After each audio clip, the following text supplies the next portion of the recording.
जय श्री कृष्ण दोस्तों आज हम आपको एक बहुत ही महत्वपूर्ण कथा सुनाने जा रहे हैं। इस कथा के माध्यम से हम आपको यह बताएंगे कि इस संसार में सबसे बड़ा दान कौन सा होता है, जिसे करने से पूर्ण पुण्य की प्राप्ति होती है और कैसे हम बुरे लोगों की पहचान कर सकते हैं। दोस्तों, इस कथा के माध्यम से आप जानेंगे कि बुरे लोगों की पहचान कैसे की जा सकती है।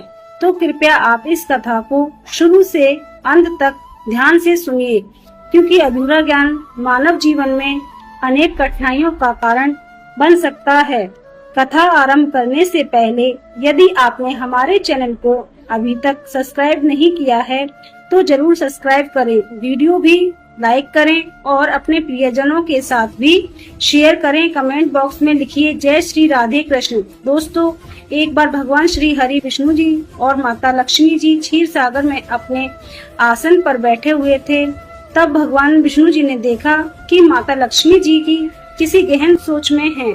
माता लक्ष्मी जी को गहन सोच में देखकर भगवान विष्णु जी मुस्कुराए और बोले, हे देवी, ऐसा प्रतीत होता है कि आज आप किसी गहन विचार में डूबी हुई हैं। आप निसंकोच होकर अपने प्रश्न पूछिए, हम आपके सभी प्रश्नों का समाधान अवश्य करेंगे। भगवान विष्णु जी की बात सुनकर माता लक्ष्मी जी ने कहा, हे प्रभु, आज मेरे मन में एक ऐसी जिज्ञासा है। मैं यह जानना चाहती हूँ कि इस दुनिया में सबसे बड़ा दान कौन सा है, जिसे पूर्ण पुण्य की प्राप्ति होती है और बुरे लोगों की पहचान कैसे की जा सकती है। मनुष्य उन लोगों को कैसे पहचान सकते हैं। तब भगवान विष्णु जी ने माता लक्ष्मी जी से कहा, हे देवी, आपने सचमुच मानव जाति के कल्याण हेतु अति महत्वपूर्ण प्रश्न पूछे हैं। यह प्रश्न मनुष्य के जीवन में अत्यंत मूल्यवान है, इसलिए मैं आपको आपके इन प्रश्नों के उत्तर एक महत्वपूर्ण कथा के माध्यम से सुनाऊंगा। लेकिन आपको इस कथा को शुरू करने से लेकर अंत तक ध्यान पूर्वक सुनना होगा। तब माता लक्ष्मी जी ने उत्तर दिया, हे प्रभु, मैं आपको वचन देती हूँ कि इस कथा को मैं पूरी श्रद्धा से सुनूंगी और इस कथा का प्रचार समस्त देवलोक में करूंगी। दोस्तों, भगवान श्री हरि विष्णु जी देवी लक्ष्मी जी से कहते हैं, हे देवी, एक समय की बात है, किसी नगर में एक राजा राज्य करता था। वह राजा बहुत ही बलशाली, वीर और अत्यंत ही बुद्धिमान था। इसके साथ ही वह धर्म परायण और दयालु भी था। उस राजा की रानी भी संस्कारी और अत्यंत धार्मिक स्वभाव की थी। दोनों पति पत्नी भगवान भोलेनाथ के परम भक्त थे। वे दोनों प्रतिदिन शिव जी के मंदिर में जाकर उनकी पूजा अर्चना किया करते थे। यह उनका प्रतिदिन का नियम था। वह राजा अपने राज्य को धर्म पूर्वक चला रहा था। उसके राज्य में कोई भी दुखी नहीं रहता था, बल्कि सारी प्रजा सुख और वैभव से संपन्न रहती थी। इसलिए पूरे नगर में हर तरफ खुशियां ही खुशियां बिखरी रहती थी। वहाँ के जानवर भी एक दूसरे को कोई हानि नहीं पहुँचाते थे। यहाँ तक कि एक दिन ही नदी में शेर और बकरी शांति पूर्वक पानी पीते थे। ऐसे ही दिन बीत रहे थे। राजा की उम्र ढलती जा रही थी और उनके विवाह को भी कई वर्ष बीत चुके थे, लेकिन उस राजा को कोई भी संतान नहीं थी।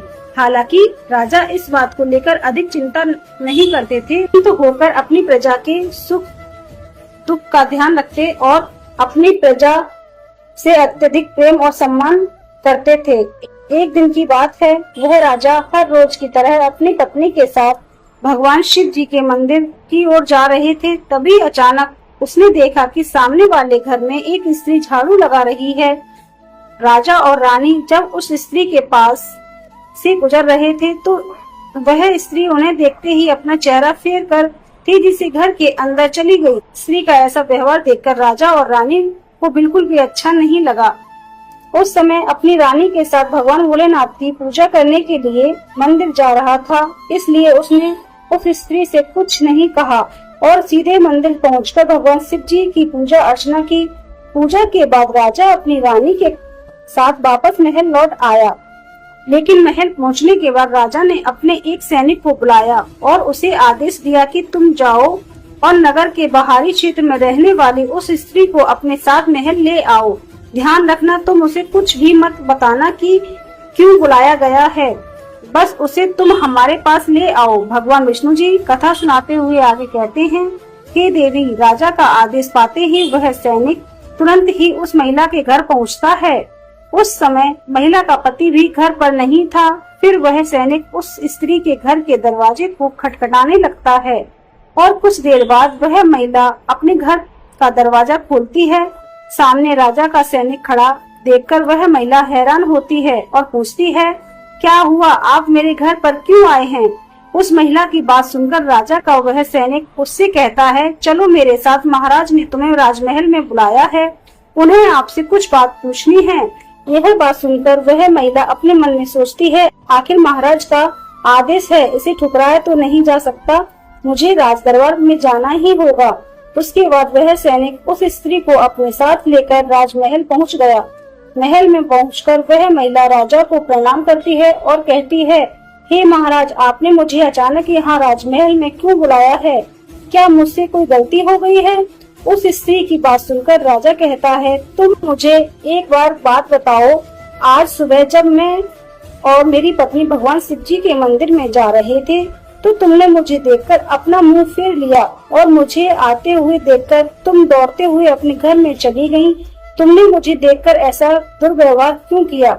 महाराज, आप भले ही मुझे मृत्युदंड दे दो तो भी मुझे कोई ऐतराज नहीं, परंतु सच ही कहूँगी, आपके महल में बड़े बड़े विद्वान पंडित हैं। अगर मैं गलत बात बोलूं तो आप उनसे पूछ सकते हैं कि हमारे नगर में यह मान्यता है कि जो सुबह सुबह आपका चेहरा देख लेता है तो उस व्यक्ति का पूरा दिन खराब हो जाता है, क्योंकि आप संतानहीन हैं। अभी तक आपको संतान की प्राप्ति नहीं हुई है। इसी कारण मैंने आपका मुंह देखकर अपना मुंह फेर लिया था और अपने घर के अंदर चली गई हूँ। उस महिला की ऐसी बात सुनकर राजा आश्चर्य में पड़ जाता है। वह अपने मन में सोचता है कि यह महिला तो बिल्कुल सत्य कह रही है। यदि किसी नगर के राजा को संतान नहीं हो तो यह उसकी प्रजा के लिए बिल्कुल भी शुभ नहीं माना जाता है। उसके बाद राजा उस महिला को वापस अपने घर जाने की अनुमति देता है। फिर राजा अपने मन में यह विचार करने लगता है कि अब मुझे भगवान शिव जी के मंदिर में जाकर संतान प्राप्ति के लिए यज्ञ करना चाहिए। ऐसा सोचकर वह राजा अपने कक्ष में लौटकर रानी से कहता है, हे प्रिय, नगर में लोग हमारे चेहरे को देखना भी पसंद नहीं करते, क्योंकि हमारे पास अभी तक कोई संतान नहीं है। इसलिए हमें भगवान शिव जी के मंदिर में जाकर संतान प्राप्ति का यज्ञ करना चाहिए। हम भगवान भोलेनाथ के मंदिर में चलते हैं और भगवान शिव जी से प्रार्थना करते हैं कि वे हमें पुत्र प्रदान करें। राजा की बात सुनकर रानी भी उसकी बात मान लेती है।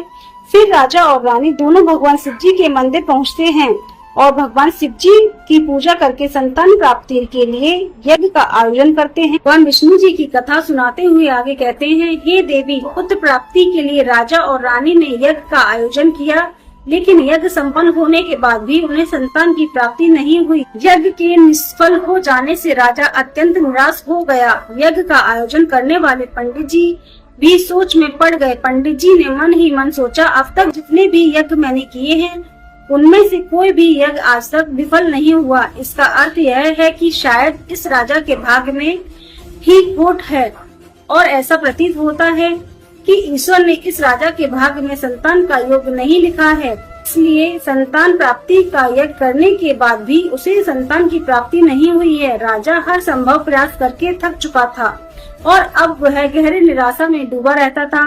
वह दिन रात संतान की कमी के बारे में सोचता और चिंता में खोया रहता था। एक दिन सिंहासन पर बैठे बैठे राजा को अचानक एक बात याद आती है कि दूसरे नगर के वन में एक महात्मा जी निवास करते हैं, जिनकी ख्याति दूर दूर तक फैली है।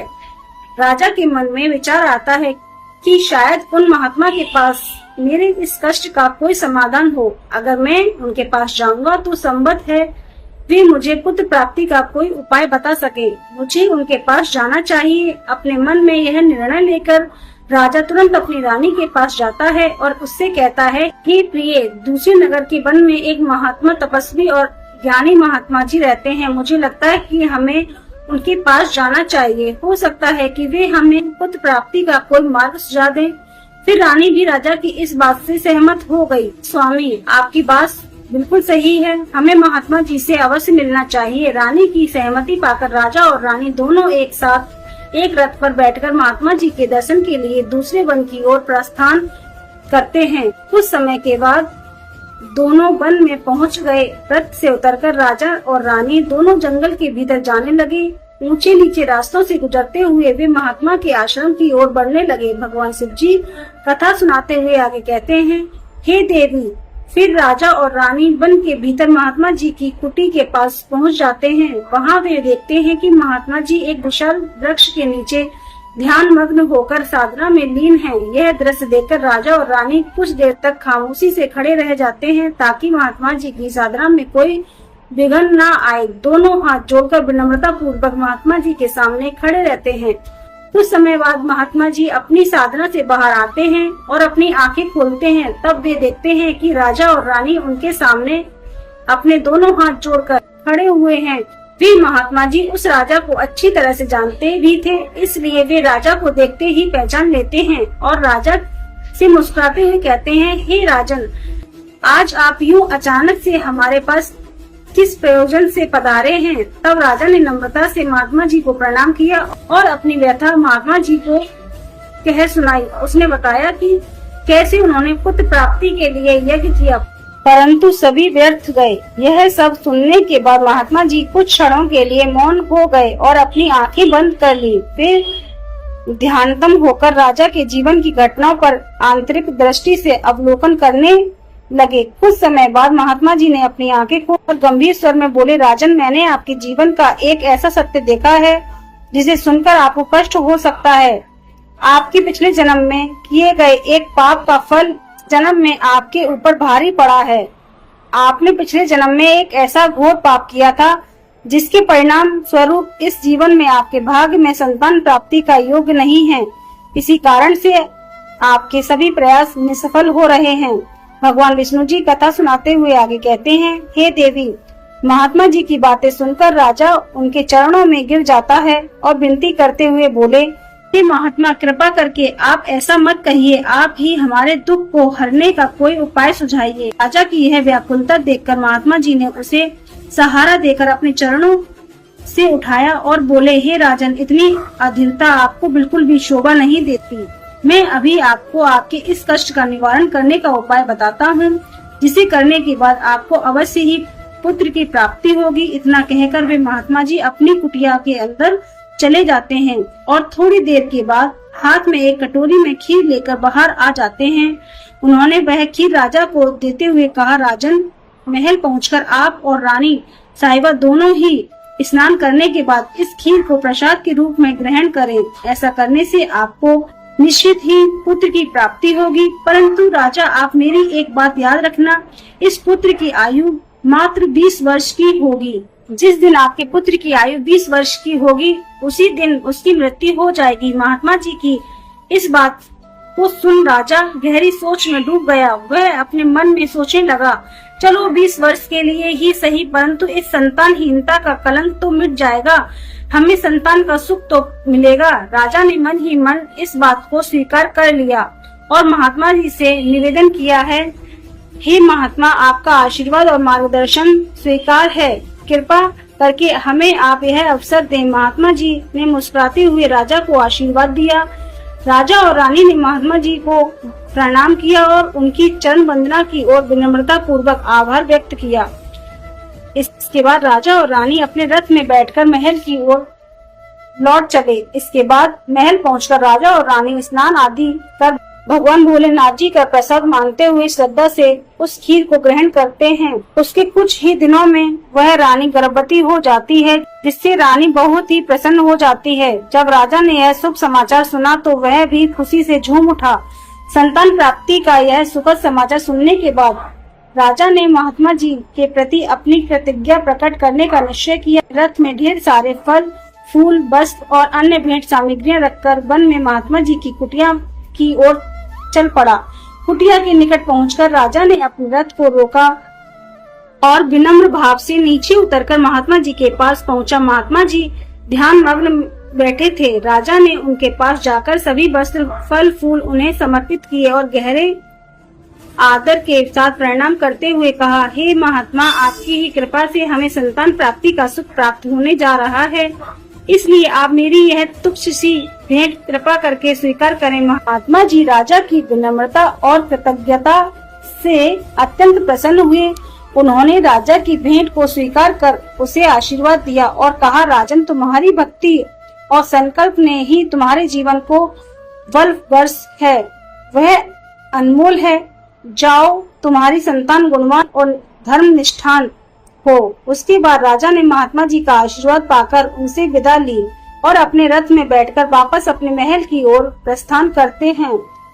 महल लौटकर राजा बहुत ही खुशियां मनाता है। भगवान विष्णु जी कथा सुनाते हुए आगे कहते हैं, हे देवी, ऐसे ही दिन गुजरते रहे।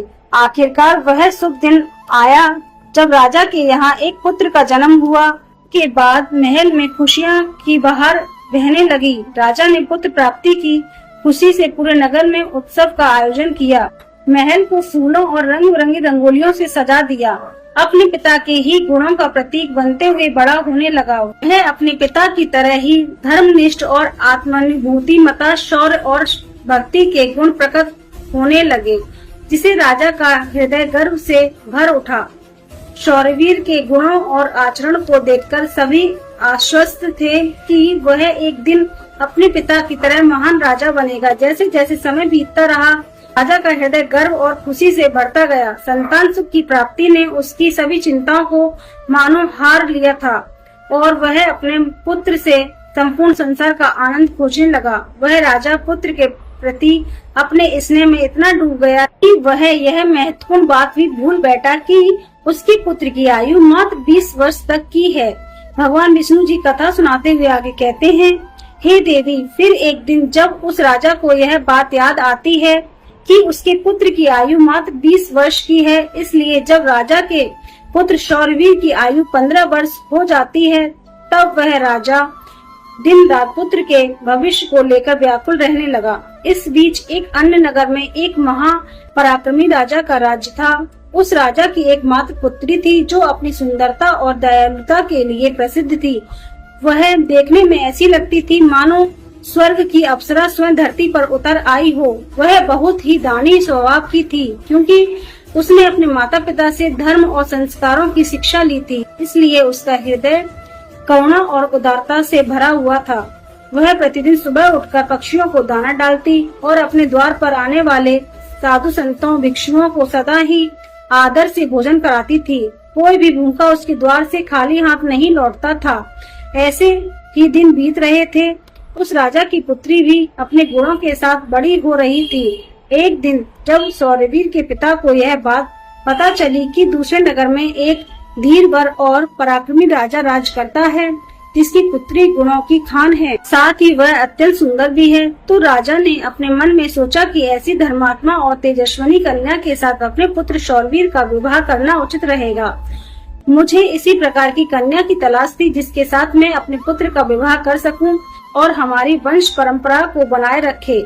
इस विचार के साथ ही राजा ने अपने मन में निर्णय किया कि वह उस राजा से प्रस्ताव रखेगा जिससे वह अपने पुत्र शौर्यवीर का विवाह उस सुंदर और धार्मिक कन्या के साथ कर सके। भगवान विष्णु जी माता लक्ष्मी जी से कहते हैं, हे देवी, फिर शौर्यवर के पिता ने अपने पुत्र के विवाह का प्रस्ताव संदेश वाहन के माध्यम से दूर नगर के राजा तक पहुंचा दिया। और दूसरे नगर के राजा ने यह प्रस्ताव सुना तो उसने अपने मन में विचार किया कि चलो अब मुझे अपनी पुत्री का विवाह कर देना चाहिए। और मैंने सुना है कि इस राजा के पुत्र की आयु मात्र 20 वर्ष की है।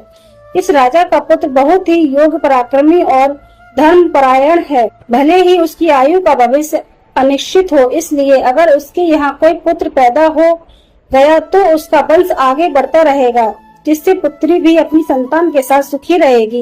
इन विचारों को मन में संजोए हुए उस राजा मुहूर्त में शौर्यवीर का उस राजकुमारी के साथ विवाह हो गया। वह राजकुमारी न केवल सुंदर थी बल्कि बहुत ही दयालु स्वभाव की थी। उसने अपने बचपन से ही यही नियम अपनाया था कि जब तक वह किसी भूखे या असहाय प्राणी को भोजन नहीं करवाती तब तक वह स्वयं को भोजन ग्रहण नहीं करती। उसके माता पिता ने उसे सेवा और दान की भावना सिखाई थी और उसने उसे अपने जीवन का अटूट हिस्सा बना लिया था।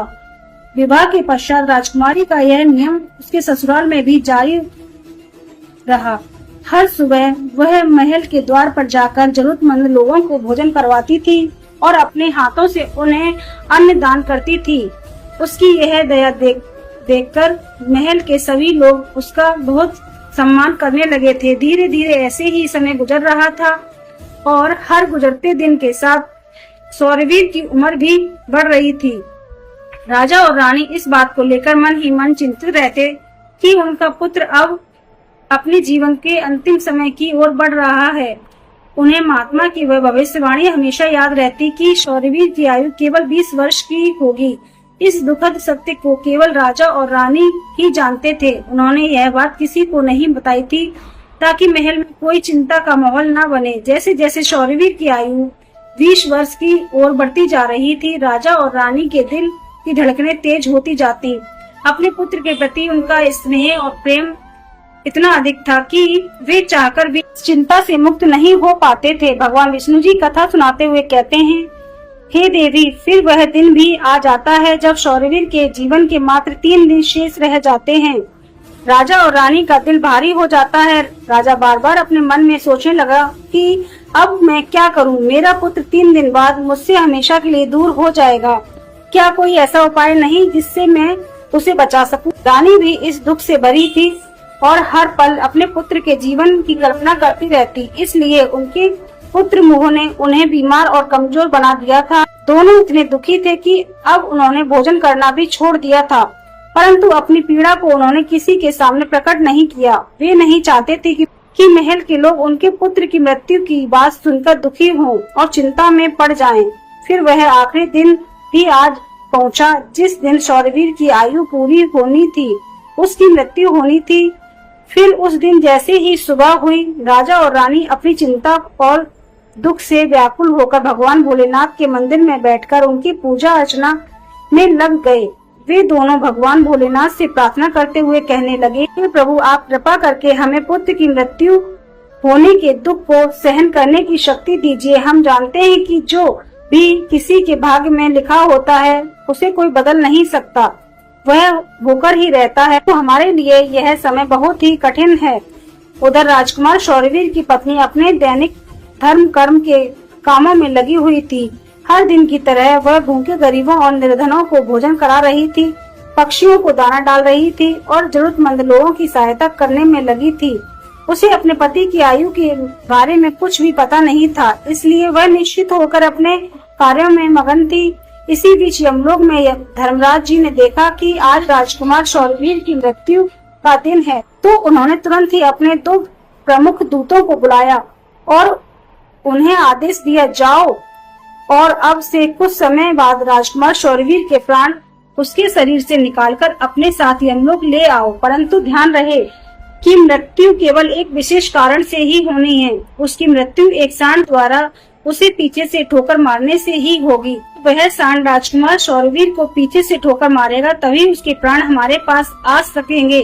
इसके लिए तुम दोनों एक सांड के पास जाकर उसे राजकुमार शौरवीर की मृत्यु के लिए प्रेरित करो। धर्मराज के आदेशानुसार वे दोनों दूत यमलोक से धरती पर जाने के लिए तत्पर हो गए। भगवान विष्णु जी माता लक्ष्मी जी से कहते हैं, हे देवी, वे दोनों यमदूत राजकुमार शौरवीर के प्राण लेने के लिए आकाश मार्ग से होते हुए पृथ्वी लोक पहुंच जाते हैं। दूसरी ओर धर्मराज की माया के प्रभाव से एक सांड ने अपने मन में सोचा कि आज मुझे राजमहल के अंदर बगीचे में प्रवेश करना चाहिए और वहां घूमना चाहिए। मुझे देखना चाहिए कि राजमहल का बगीचा कैसा है। फिर बिना किसी रुकावट के वह सांड धीरे धीरे चलते हुए राजमहल के बगीचे में जा पहुंचा। संयोग से यह वही बगीचा था जहां राजकुमार शौरवीर प्रतिदिन टहलने के लिए आते थे। धर्मराज की माया से प्रेरित वह सांड जैसे ही बगीचे में प्रवेश करता है तो वह जाकर वह घास चढ़ने में इधर उधर घूमने लगता है। उसी समय धर्मराज जी के दोनों दूत राजमहल के बगीचे के द्वार के पास खड़े हो जाते हैं। वे दोनों बगीचे के भीतर की गतिविधियों पर नजर बनाए रखते हैं। कुछ समय बाद राजकुमार शौरवीर उस बगीचे में टहलने के लिए आता है। राजकुमार शौरवीर को सांड के वहां होने का एहसास नहीं था। वह अपने विचारों में खोए हुए बगीचे में टहलने लगता है। तब हम उसके प्राण लेकर यमलोक लौट जाएंगे। जब वे दोनों दूत यह विचार कर रहे थे कि तभी क्या होता है कि एक अन्य नगर में एक निर्धन ब्राह्मण रहता था। उस ब्राह्मण की एक पुत्री थी जिसका समय रहते उसने विवाह कर दिया था, लेकिन दुर्भाग्य से उसकी बेटी का पति एक दुष्ट प्रवृत्ति का व्यक्ति था, जो बहुत ही मदिरापान करता था, जुआ खेलता था, पराई स्त्रियों के साथ संबंध बनाता था। यही नहीं, वह अपनी पत्नी को नशे में होकर अक्सर मारता पीटता था और उसे घर से निकालना चाहता था कि इस आदत के कारण गरीब ब्राह्मण की बेटी बहुत ही दुखी और पीड़ित रहने लगी थी। लेकिन वह गरीब ब्राह्मण की बेटी जब अपने पति के साथ कुछ समय तक रही, तब एक दिन वह गर्भवती हो जाती है। इसलिए एक दिन उसने अपने पति की मारपीट से तंग आकर उसे छोड़कर वह अपने पिता के घर अपने मायके में आ जाती है।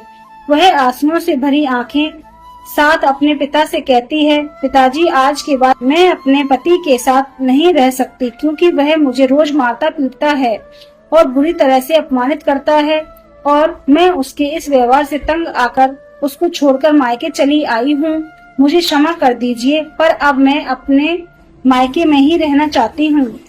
उसका पिता बहुत ही वृद्ध हो चुका था और अब उसकी कमाई का कोई ठोस साधन नहीं था, जिसके कारण उसे प्रतिदिन नगर के विभिन्न घरों में जाकर भिक्षा मांगनी पड़ती थी, ताकि वह किसी प्रकार अपने और अपने परिवार का पेट भर सके। भगवान विष्णु जी कथा सुनाते हुए आगे कहते हैं, हे देवी, जब उसकी बेटी का गर्भकाल पूरा हुआ तो उसने एक सुंदर पुत्र को जन्म दिया, लेकिन जन्म देने के बाद उसे बहुत तेज भूख लगने लगी। उसे भोजन की आवश्यकता थी। प्रसव के बाद भूख कई गुना बढ़ जाती है, इसलिए वह अपने पिता से भोजन मांगने लगी। दुर्भाग्यवश उसके पिता सुबह से ही भिक्षा के लिए नगर नगर गए हुए थे, परंतु रोज रोज भिक्षा मांगने के कारण उस दिन किसी ने उसे भिक्षा नहीं दी। भगवान विष्णु जी कथा सुनाते हुए कहते हैं, हे देवी, गरीबी किसी भी मनुष्य के लिए एक सबसे बड़ा अभिशाप है। यह उसके आत्मा सम्मान और अस्तित्व के लिए अत्यंत पीड़ादायक होती है। उधर इस गरीब ब्राह्मण को किसी ने भोजन नहीं दिया, इसलिए वह खाली हाथ ही घर वापस लौट आता है। इधर उसकी पुत्री भूख से बहुत ही व्याकुल हो रही थी। जब वृद्ध ब्राह्मण निराश होकर खाली हाथ घर लौटा और उसकी बेटी ने उसे बिना भोजन के आते देखा, तो वह दुखी होकर रोते हुए अपने पिता से बोली, पिताजी, अब मुझसे भूख सहन नहीं होती। पूरे 3 दिन बीत चुके हैं और मैंने भोजन का एक भी कण नहीं खाया है। अब तो ऐसा लगता है कि भूख के कारण मेरे प्राण ही निकल जाएंगे, लेकिन आपको कुछ भिक्षा में मिला हो तो मुझे खाने को दे दीजिए, नहीं तो मेरे प्राण निकल जाएंगे। तब उसका वृद्ध पिता अपनी बेटी को सतावना देते हुए कहता है, मैं कुछ ही देर में लौटूंगा। मैं अब दूसरे नगर में जाऊंगा और वहाँ के राजा के महल के द्वार पर जाकर भिक्षा मांगूंगा। अगर वहाँ से मुझे कुछ भी मिल जाता है तो तुरंत तुम्हारे लिए लेकर आऊंगा। अपनी बेटी से यह कहकर वृद्ध ब्राह्मण वहाँ से निकल पड़ा। इधर राजकुमार शौरवीर की पत्नी, जो कि रोजाना गरीबों को भोजन करवाती थी, उस दिन उस नगर के राजा और रानी दोनों अत्यधिक बीमार पड़ गए, क्योंकि पुत्र मोह के कारण वे बहुत ही चिंतित थे और शौरवीर की पत्नी उनके कक्ष में थी। इसलिए आज उसने गरीबों को भोजन नहीं करवाया, परंतु उसने अपने पति के लिए भोजन बनाया था और भोजन की थाल सजाकर रखी थी कि जब उसका पति बगीचे से लौटेगा तो वह उसे भोजन कराएगी, क्योंकि उसका पति अपने माता पिता के पास बैठकर उनकी सेवा करके अपने बगीचे में घूमने के लिए गया हुआ है। विष्णु जी कथा सुनाते हुए कहते हैं, हे देवी, इधर वह वृद्ध ब्राह्मण राजमहल के द्वार पर पहुंच जाता है। जब राजकुमार की पत्नी ने उसे देखा तो उसके मन में उस ब्राह्मण के प्रति दया उमड़ आई। उसके बाद वह ब्राह्मण राजकुमार की पत्नी की तरफ देखकर विनम्रता से उससे कहता है, हे पुत्री, यदि मुझे इसमें से कुछ भोजन मिल जाएगा तो तुम्हारा बड़ा ही उपकार होगा। राजकुमार की पत्नी को उस ब्राह्मण की यह बात सुनकर उस पर बहुत दया आई। उसने सोचा, यह तो कोई गरीब ब्राह्मण है जो भूखा है और मुझसे कुछ भोजन मांग रहा। यह सोचकर राजकुमार की पत्नी उसे भोजन देने के लिए तैयार हो गई, लेकिन अचानक वह अपने मन में सोचने लगती है कि यह भोजन तो मैंने अपने पति के लिए बनाया है। अगर इसे यह भोजन दे दूंगी तो मेरे पति क्या खाएंगे। लेकिन अगले ही पल उसने सोचा, मेरे पति तो अब भी बगीचे में घूमने के लिए गए हुए हैं, तब तक मैं यह भोजन इस गरीब ब्राह्मण को दे देती हूँ और जब मेरे पति वापस आएंगे तो मैं उनके लिए नया भोजन बना दूंगी। यह भूखे ब्राह्मण की सहायता करना अधिक आवश्यक है। अपने मन में यह सोचकर राजकुमार की पत्नी ने अपने पति के लिए बनाया हुआ भोजन उस भूखे ब्राह्मण को दे दिया। उसके बाद वह ब्राह्मण भोजन की थाली को लेकर जल्दी जल्दी अपने नगर की ओर रवाना हो गया। वह भोजन लेकर अपने घर आ गया। उसकी पुत्री 3 दिनों से भूखी थी। उसने 3 दिनों से कुछ भी नहीं खाया था और उसके चेहरे पर भूख को पीड़ा साफ साफ झलक रही थी। उधर राजकुमार शौरवीर जो बगीचे में टहलने गया था, अपने कक्ष की ओर वापस लौट रहा था। बगीचे के बाहर खड़े यमदूत राजकुमार के प्राण लेने के लिए तैयार थे और एक सांड भी धर्मराज की माया से प्रेरित होकर वही घूम रहा था। वे दोनों यमदूत मन में सोच रहे थे कि बस अब कुछ ही पल बाकी हैं और जैसे ही सांड राजकुमार को पीछे से ठोकर मारेगा, हम राजकुमार के प्राण यमलोक लेकर लौट जाएंगे। भगवान विष्णु जी माता लक्ष्मी जी से कहते हैं, हे देवी। इधर वह ब्राह्मण अपने घर पहुंचा और उसने तुरंत ही अपनी बेटी को वह भोजन दे दिया। तब उसकी बेटी उससे कहने लगी, पिताजी यह भोजन आप कहाँ से लाए हैं? तब वृद्ध ब्राह्मण ने उत्तर देते हुए कहा, पुत्री यह भोजन मुझे दूसरे नगर की महारानी ने दिया है। उस नगर के राजा की पुत्र वधू बहुत ही दयालु और उदार हृदय की है। उसने मुझ पर दया करके मुझे यह स्वादिष्ट भोजन दिया है। भोजन को देखकर उस वृद्ध ब्राह्मण की बेटी की आत्मा से आशीर्वाद निकलने लगा। वह भगवान से प्रार्थना करने लगी, हे भगवान, जिसने भी मेरे पिता को यह भोजन दिया है उसका सुहाग अमर रहे और वह सदा सौभाग्यवती बनी रहे। जैसे ही उसने भोजन का निवाला अपने मुंह में डाला, उसकी आत्मा की तृप्ति हो गई। उसकी आत्मा से सच्चे मन से आशीर्वाद निकलने लगे कि महारानी का पति दीर्घ आयु और स्वस्थ रहे। इधर राजकुमार शौरवीर अपने महल की ओर बढ़ रहा था और बगीचे में बाहर खड़े यमदूतों ने उसकी मृत्यु को बेसब्री से इंतजार कर रहे थे। परंतु जैसे ही राजकुमार बगीचे में उस सांड के सामने पहुंचा, तो सांड ने तुरंत उसे पीछे से ठोकर मारने के लिए अपनी ताकत जुटाई। अपनी सींग से उसे मारने ही वाला था कि तभी अचानक से 2 देवदूत वहां प्रकट हो जाते हैं और अपनी दिव्य शक्ति से उस सांड को बेहोश कर देते हैं। वह सांड हिल भी नहीं पा रहा था। उसने आगे बढ़ने की बिल्कुल भी शक्ति नहीं बची थी। इस पर वह सांड अपने मन में सोचने लगा कि यह मुझसे क्या हो गया। अभी तो मैं इस राजकुमार को पीछे से ठोकर मारने आया था और अब मैं खुद ही चलने में असमर्थ हूँ। उसकी समझ में नहीं आ रहा था कि यह सब कैसे और क्यों हो रहा है। भगवान विष्णु जी माता लक्ष्मी से कहते हैं, हे देवी, यह सब उस ब्राह्मण की भूखी बेटी के आशीर्वाद का प्रभाव था जो उसने भोजन करते समय दिया था। उस आशीर्वाद की शक्ति के कारण ही वे देवदूत वहां आकर खड़े हो गए थे। इसके बाद वे देवदूत यमराज के उन दूतों से कहते हैं, हे यमदूत, तुम इस राजकुमार के प्राण नहीं ले सकते। जिस प्रकार श्राप असर दिखा सकता है, उसी प्रकार आशीर्वाद भी फलित हो सकता है। अब राजकुमार और सांड के बीच वे 2 देवदूत आशीर्वाद रूप दीवार बनकर खड़े थे और राजकुमारी का दान मृत्यु के समय को आगे नहीं बढ़ने दे रहा था।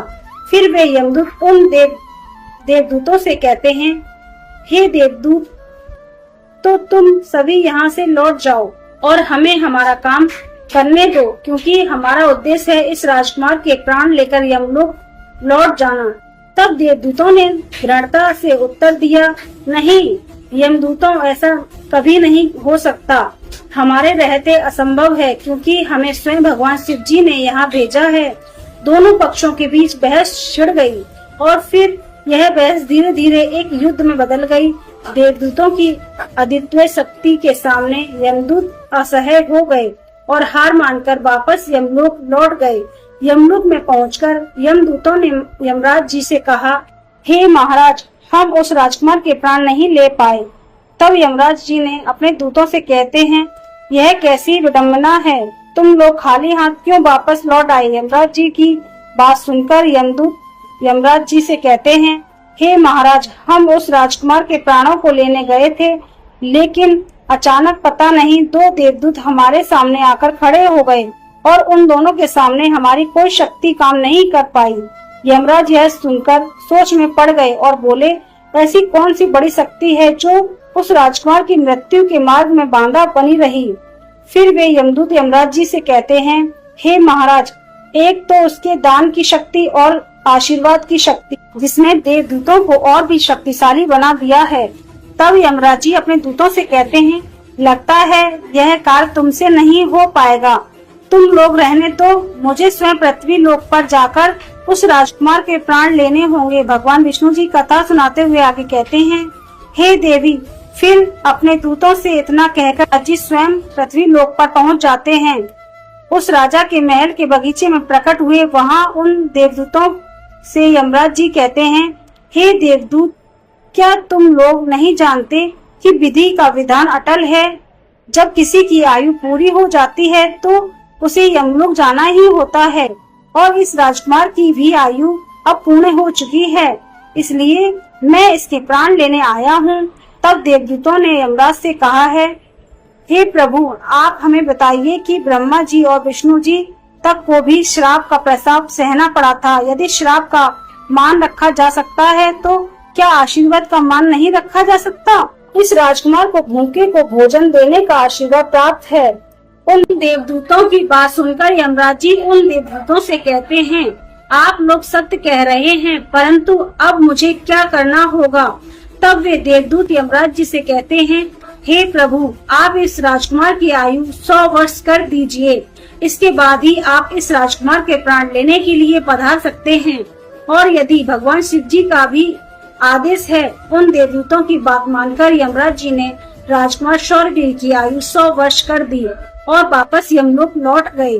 भगवान विष्णु जी कथा सुनाते हुए कहते हैं, हे देवी, इस प्रकार एक भूखे को भोजन देने की पुण्य के कारण उस राजकुमार की मृत्यु टल गई और उसकी आयु भी बढ़ गई। इसी कारण कहा जाता है कि अन्न को दान सबसे बड़ा दान है। किसी भूखे को दिया गया अन्न अश्वमेघ यज्ञ के फल के बराबर होता है। भगवान विष्णु जी माता लक्ष्मी जी से कहते हैं, हे देवी, अब तो आपके सभी प्रश्नों के उत्तर आपको मिल गए होंगे।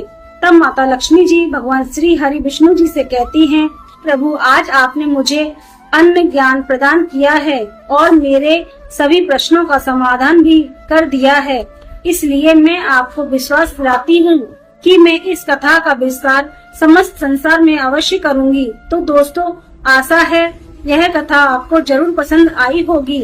अगर आपको यह कथा अच्छी लगी हो तो वीडियो को लाइक और चैनल को सब्सक्राइब अवश्य करें। इस वीडियो को अपने दोस्तों के साथ भी शेयर करें।